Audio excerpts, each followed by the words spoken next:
Hi everyone. Before I get started, I wanted to mention that I just added a new video to the Nick Sabicki playlist. This is number 83, his lecture number 83, and it's on opening problems. There's a series of 10 opening problems that he gives. He has them set up on the board, and then he talks about the solutions. So to get the most out of that video, just pause the video before he starts talking, and just after he shows the problem and before he starts talking, and look at it. There's a choice of 4 stones and where to play. They're all opening problems, and think about which one you'd play and what's right or wrong, good and bad about the different alternatives are there on the board, and then go ahead with the video. And he explains what's good with the good moves and what's wrong with the wrong moves. And sometimes they're clear best answers. Sometimes there's several good moves, but it's interesting, and I think you might get a lot out of it if you play along with that video. Anyway, the topic of this video is bases and extensions. So this is another thing that I picked up from the Learn to Play Go series. This is also from Volume 2. Volume 2 is called The Way of the Moving Horse. And I really like this series so far. I've just got Volumes 1 and 2. But it makes clear a lot of information that was somewhat ambiguous, things that I had thought I had learned, but I wasn't entirely sure I had it correctly. And one of those things that's a little bit ambiguous is, what's the best kind of jump to make? Is it a 1-point jump, or is it a 2-point jump? And so when you want to make a base, which is a place where you can live and then maybe branch out later, then the 2-space jump on the third line makes a base. And so they give an example of how you might do this. Whereas if you're jumping into the center of the board, 1-space jumps are pretty safe. And so that's just if you want to run away. The 1-space jump is usually a good way to play.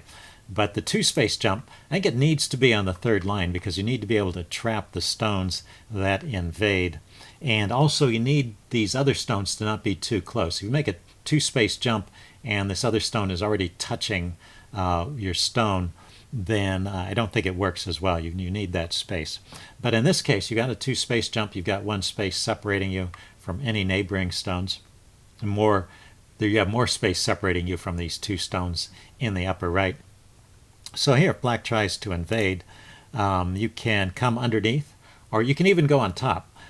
She says this is okay to play as well, although the safest way to play it, and just if you're just trying to live over here, just play underneath.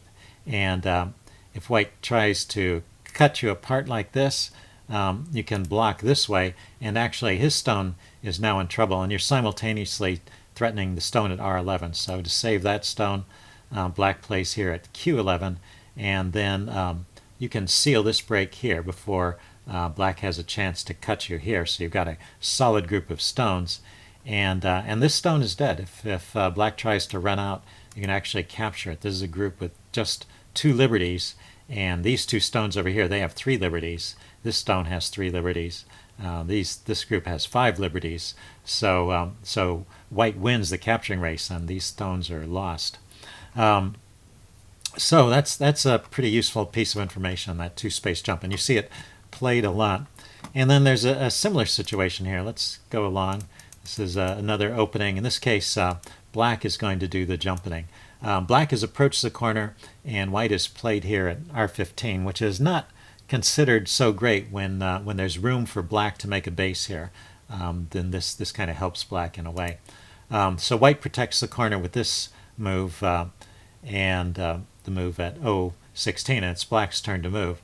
So you know that you can do a 2-space jump and make a base, but maybe you can take advantage of the fact that you've got an extra stone in the area and make a 3-space jump. And that's what she says. It's okay if you've got a 2-stone pillar like this, you can make a 3-space jump. And it's even true even though these stones are already touching the white stones. So it's like this pillar gives you a little more influence this way, and it also insulates you a bit from these stones over here. Now, it's important that there's no white stone in this area. If you were jumping right into a white stone, white could probably counterattack. But this 3-space jump in this particular situation, which is pretty common, it's, whenever you have enough space to make a 3-space jump and you have a 2-stone pillar, then you should probably just go ahead and do it. You basically have secured this territory over here. If white tries to invade, Well, first, if white tries to approach from the high, tries to cut you apart this way, you can block underneath so that white can't develop a wall there between you. And if white extends, you can just keep playing along like this, and you've just secured some more territory. You don't want to keep building too much. Your idea was to come in here and invade, and you only respond if white keeps attacking. Then you need to do something about his stones. But in this case, for example, if white were to play down here, you probably wouldn't respond to that one. You just need to have enough space here to make life, and you don't want to help white build a big wall here, is what I'm saying. So let's go back. In this case, instead of invading up high, white could try and invading a little bit lower here, just try and split these stones apart this way. And in this case, you can come on top, taking advantage of these stones here, the strength of those two stones. And if white tries to run, this stone is in danger of being captured, and you can just kind of box those stones in, and yeah, those stones are in big danger, and you can gain a lot of moves by threatening them, and use that to live over here. And then another option for white might be to cut, in which case you can play here at R11, and now his stone at Q12 is cut off, and you can connect your stone over here, and he's going to have trouble saving that stone, and once again your stones will live.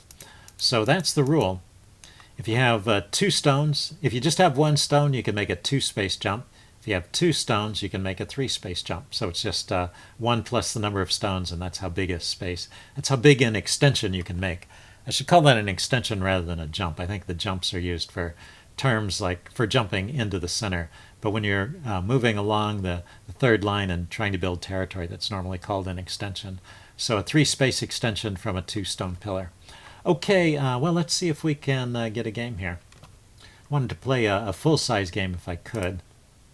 Try and see if I can show some of these concepts in action.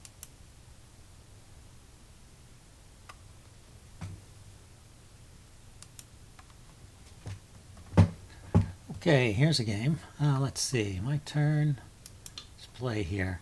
This is a slower time control than I was using previously. It's 10 minutes plus 5 overtime periods, but I couldn't get a game at my preferred time control, so I went for this one. Okay, played at the star point. Let's see, I'll play at a 4-3 point here. And just use my extra move with black to enclose this corner. So I have a little bit of territory over here, and he approaches immediately. Do I want to meet that? Yeah, it's grabbing a lot of space for him on this side of the board, and he has to make a further move to really attack this group. So let's approach over here on this side.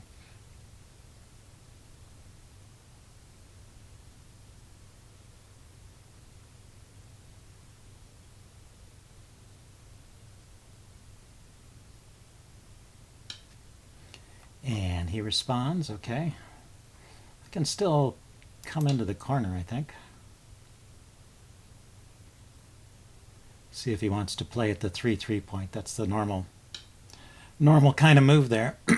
So he's grabbing that side of the board and letting me have this corner. I'll go ahead and take it. I'll place that stone there, and then I will react to what's going on over here. So he has all this space, and he's shrinking this group. He's surrounded this group, and so it can't grow, and I'm not going to get this big half of the board.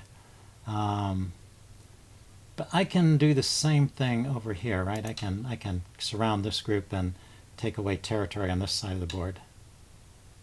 And, aha, he just went there. Okay. So how should I play here? Let's get some 4th line territory on this side of the board too.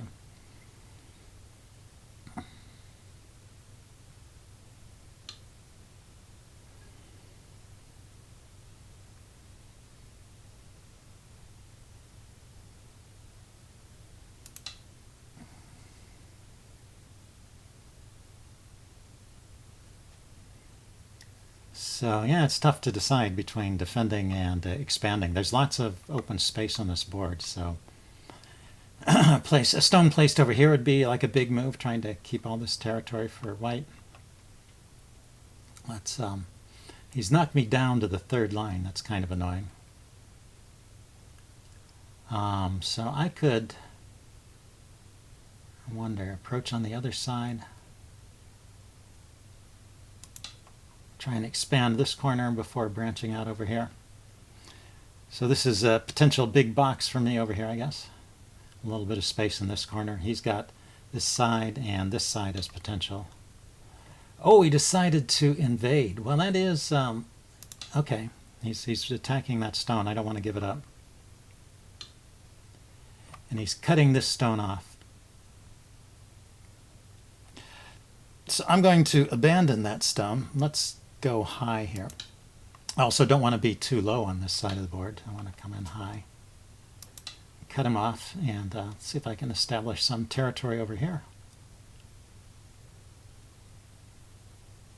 So he's effectively broken up this side of the board, right? I had potential on this side of the board and he's invaded right in the middle and has made a home for himself there. I'm going to secure this corner. These three stones secure that corner. And this is creating some space for me. And now he's just going out into the center, one stone at a time. Let's jump a little bit. I don't want to just keep crawling.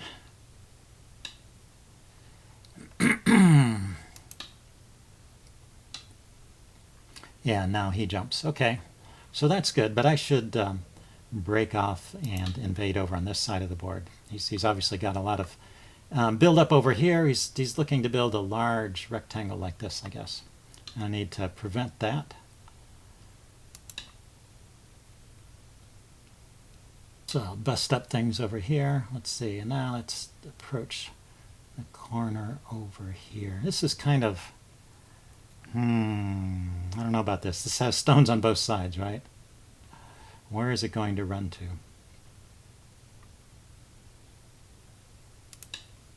Let's go underneath here. And underneath here. See what he has to say about this. So he wants to split me up.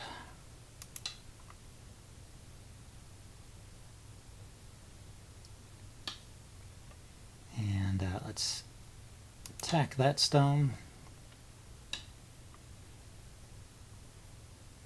And attack this stone here.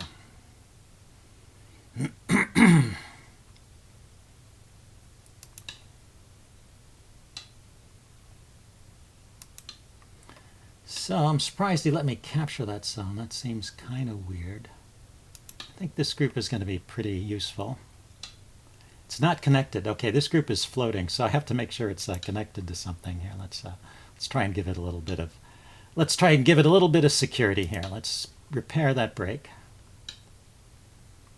and then maybe we can connect up with this invading group here. This group should be alive in the corner.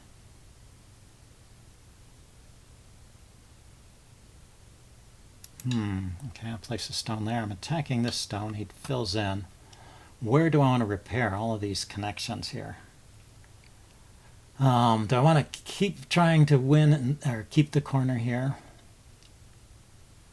Do I want to secure this side here so we can break out this way, or do I want to secure this side? I guess secure this side. I thought this cut here might be more dangerous. Okay, and then he goes into the middle to break up this territory. So let's see, I can do a jump here.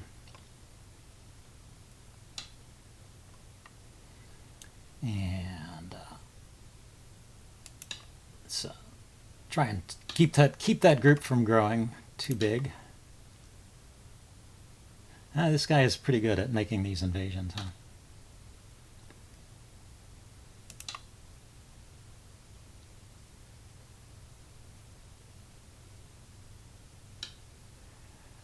Okay, let's go here and attack that stone, see if he wants to fill in. It also connects this group here to the this side of the board. And I'm trying to cut his group off. Yeah, he fills in. So I don't have to go there right away, right? I wanted to kind of cap that group and keep it from expanding too much. also want territory on this side of it. And the problem with all of this is that he's got this big area over here that I haven't done anything about.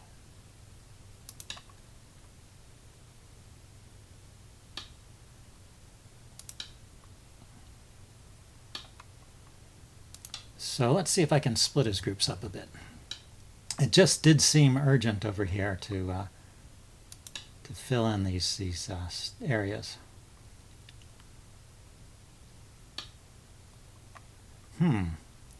He just keeps attacking. Boy, this guy is relentless.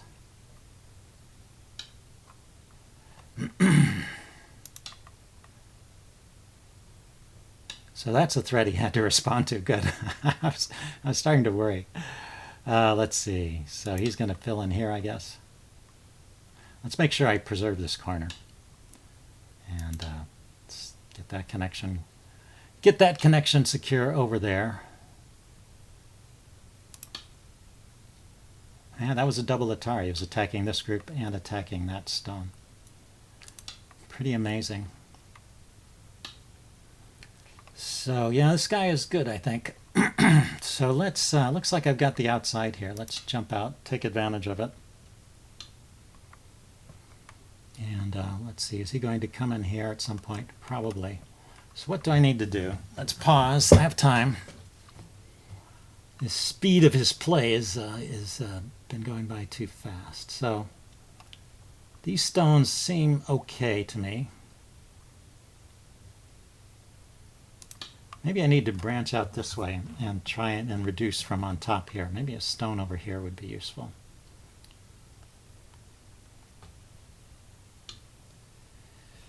And let's see, this can be connected here. Let's see, he can try and cut it apart there. If he places a stone there now, I can capture it, so it's not getting cut apart. Okay, so let's continue looking at this direction. I want to place a stone right here. And if I can get there, okay, now he's threatening to take that stone. Let's fill it in. And let's grab this stone. He probably sacrificed that stone, yeah, to get this solid little group here. And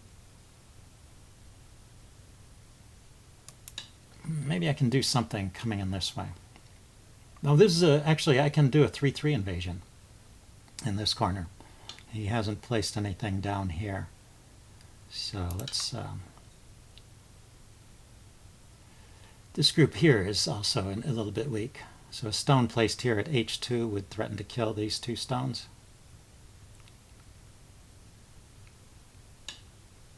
So he goes there. I go here, he connects.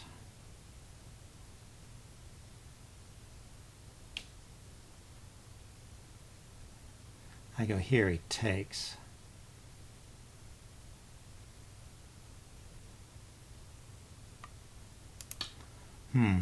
Yeah, maybe I lose those stones. So maybe that cut wasn't successful. I thought this weakness here might give me something.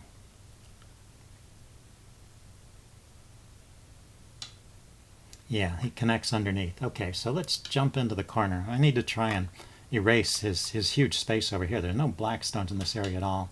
And he's got white stones surrounding the whole thing.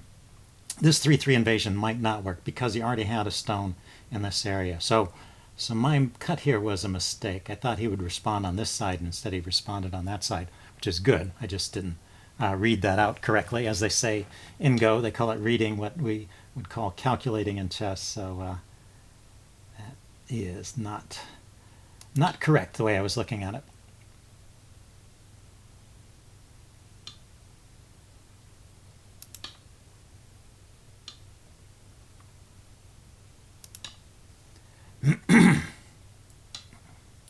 And well, maybe I get a little something here. No, he gets that whole group. Oops. Okay, that failed.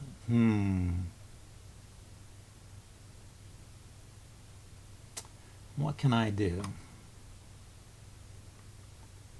This area is just too big. I can't let him have all this. I've got to do something about it. But it seems like he has pretty good answers for everything I can play at this point. I've just let it go too far. I'm trying to break out in this direction, so I'm not too worried about giving up that stone if I get a stone out here that I can save. But can I save it? He's going to close it off, huh? I cannot save it. How annoying.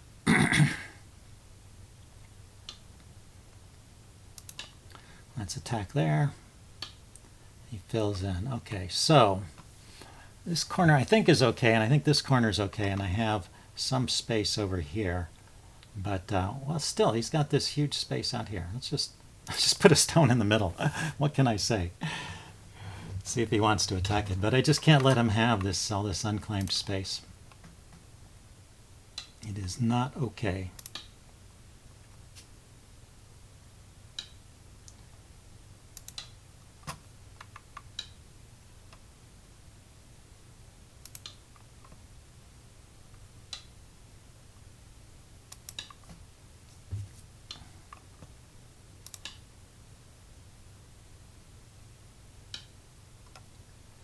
Okay, so there's half an eye, or one eye. Half an eye.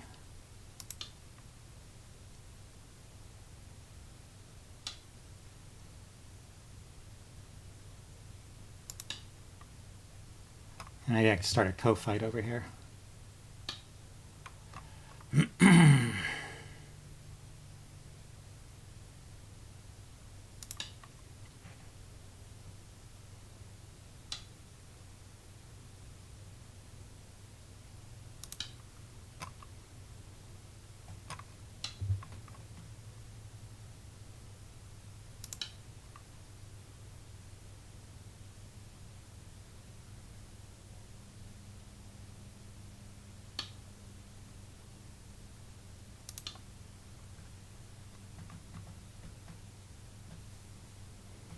As we get down to the corner here, there's some tactics I could think about playing, like here.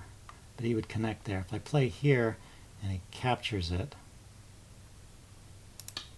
I really need to get in here first.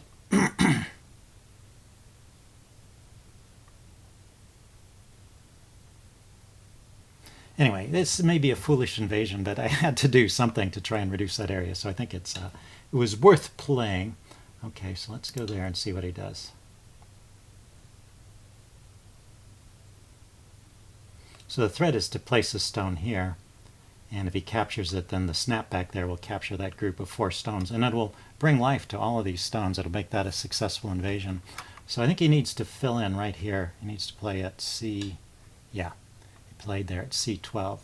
So he spotted it. Let's see, so how can this group live? It has one eye here, and it needs a second eye somewhere. It has half an eye here. And this will turn into some kind of co-fight, I guess.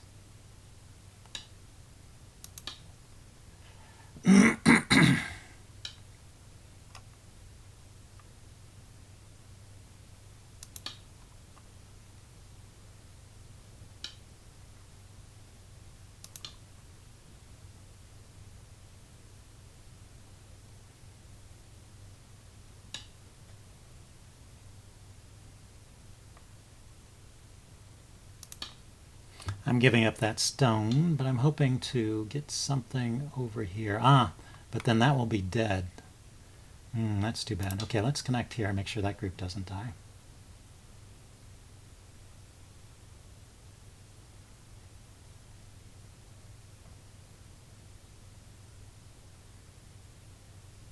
Yeah, so he's invaded over here and destroyed this territory. Oh, that's interesting. So he's trying to cut this group off and kill it, or this one maybe. So I have to connect this group to this group.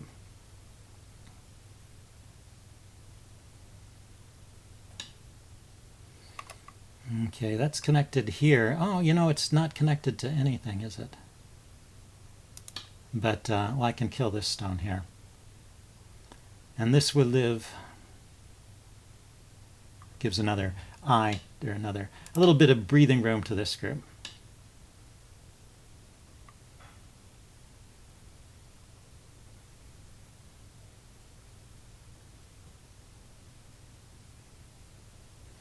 See, if I go here and he takes that stone, I think I want to fill in there.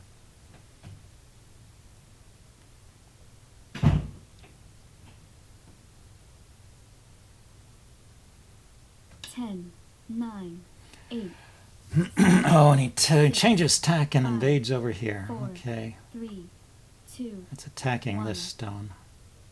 Gosh, I really need to preserve that, I guess, so I'm losing this guy.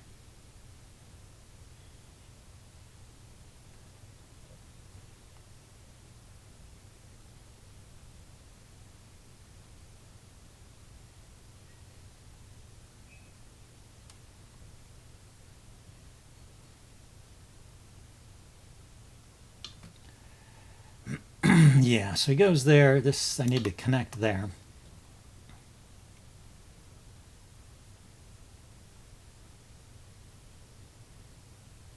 Yes, this might be turning into kind of an endgame situation. Okay, let's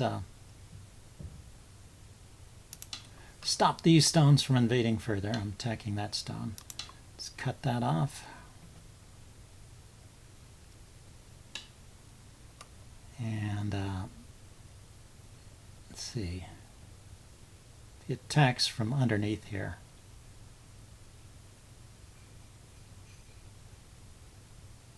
I'll connect. Yeah, I think that's okay. If he goes on this side, oh, if he goes on that side, that wins that stone. Ah, yeah, silly miscalculation here. Okay, so that's kind of walled off there. Let's go back to this corner and make sure this group lives over here.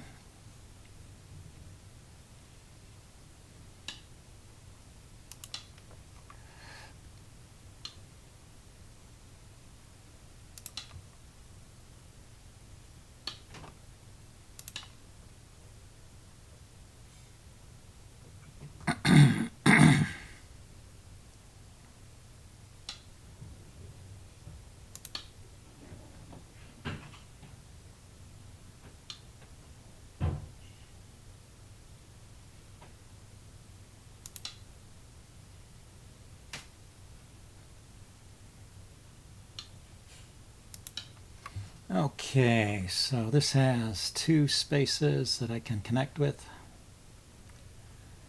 Comes in here, I can capture it. Comes in here, so this is alive over here. It's connected to here.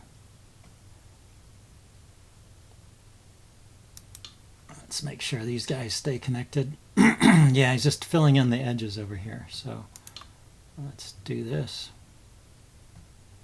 Should really search around the board and find those biggest moves, but yeah, it's a little bit hard to do at this stage of my Go playing experience. It's hard for me to do. So I think this is safe. I think this is safe. These stones are connected in a way, but I have to be sure and connect if these get surrounded. Let's see, and he's going to try and attack these stones.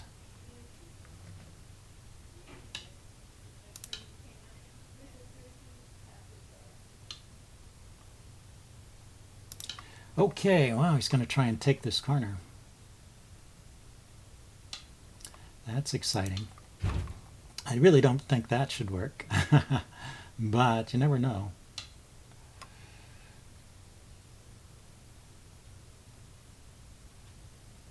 Let's see, I go here. That kills this whole group. This group only has 2 eyes. I go here. 10, 9, 8, 7, 6, 5, 4, 3, 2. Wow, that's kind of amazing.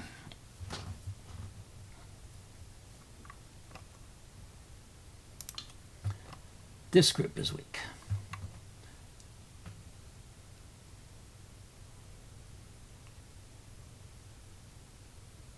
If he attacks this group, I can take it. Attacks this group. Okay, so now I've lived over here in the corner. Gotta find your opponent's weak groups and attack them. Okay, so these stones are dead. I don't have to connect there, but I will. It'll gain me a space of territory, I suppose. He just seals me in. So let's connect here and make sure this is alive.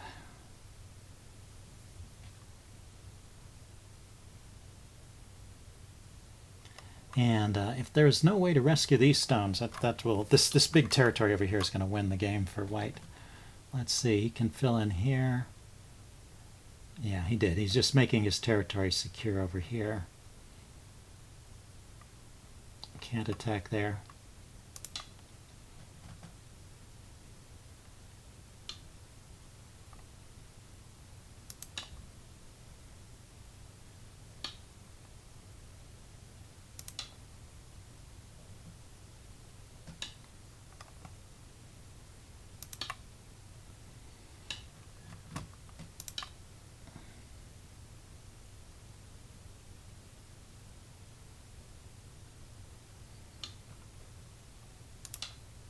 I was just trying to make a threat against that stone, and he kept threatening my stones. So I think this is a good example of defense. You see the white player playing here.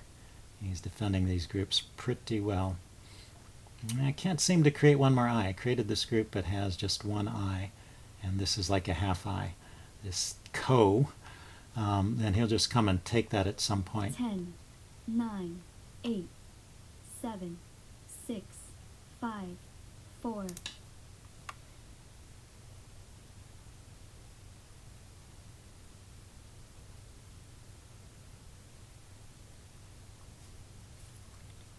And let's see, where could I actually expand? I could expand over here. This border right here has not been settled.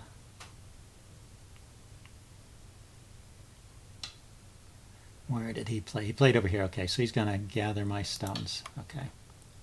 I can't stop that.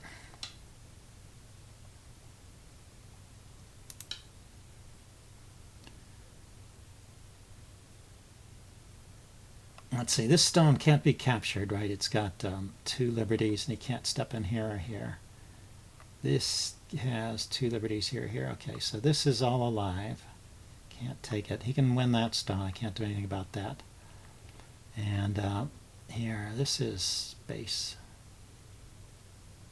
10, 9, 8. Well, I can threaten to threaten that stone, but...